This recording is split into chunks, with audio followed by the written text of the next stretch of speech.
Assalamu alaikum, my little learners. I hope you all are doing great. And today I'm back again with another interesting topic, and that is aspirated sound. So, চলো শুরুতে আমরা কি জেনে নেই aspirated sound জিনিসটা কি। ঠিক আছে? Here is the definition of aspirated sound, and that is aspirated sounds are the sounds that come with a puff of air when we say them. তার মানে কি? অ্যাসপিরেটেড সাউন্ড জিনিসটা হচ্ছে যখন আমরা কোনো একটা শব্দ উচ্চারণ করতে যাই তখন একটা বাতাসে একটা ঝাপটা আসে।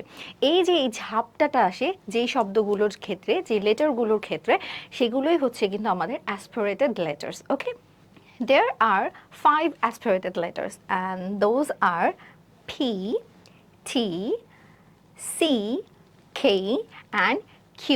কিন্তু আমাদের কিন্তু সাউন্ড হচ্ছে তিনটা। কি কি? P, T and K. Okay, so আমাদের এই তিনটা সাউন্ডই কিন্তু অ্যাসপিরেটেড সাউন্ডস, অ্যান্ড এই তিনটা সাউন্ডের লেটার্স হচ্ছে কিন্তু 5টা। তাহলে চলো আমরা হচ্ছে গিয়ে কিছু এক্সাম্পলস দেখে আসি। সো শুরুতেই আছে কি সাউন্ড?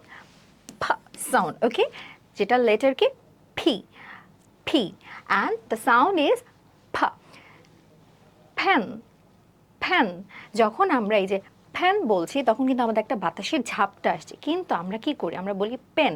পেন বললে কিন্তু জিনিসটা আমাদের কিন্তু অ্যাসপিরেটেড সাউন্ডস আর থাকছে না, তখন কিন্তু এটা আমাদের কি রং প্রনাউন্সিয়েশন হয়ে যাবে। তারপরে কি আছে? Paper, paper, and then fan. তাহলে কি আমরা ফ সাউন্ডটা শিখে ফেললাম। তাহলে চলো আমরা এবার আমাদের পরের যে সাউন্ডটা আছে সেটা দেখে আসি। সো পরে কি আছে? দ্যাট ইজ ছ, ছ।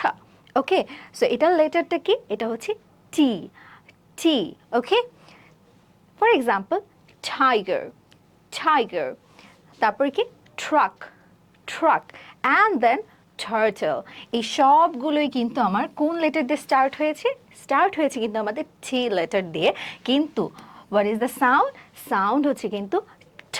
ওকে, তারপর এখন আমাদের most important one, that is খ, খ।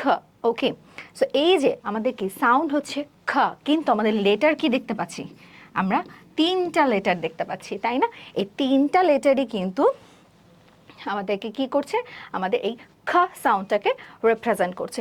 যেমন খ্যাট, খ্যাট, এটা কিন্তু আমাদের কি আসছে? একটা খ সাউন্ড হয়ে যাচ্ছে। তারপর কি?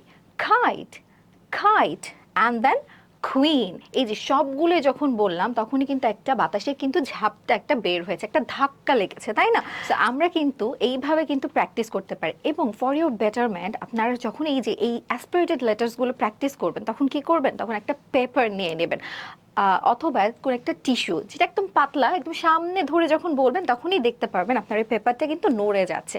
সো তখনই বুঝতে হবে আপনি একদম কারেক্টলি প্রনাউন্স করতে পারছেন। So that's all about today's topic, and hope to see you in another class with another interesting topic. Till then, Allah Hafiz, and don't forget to practice, okay?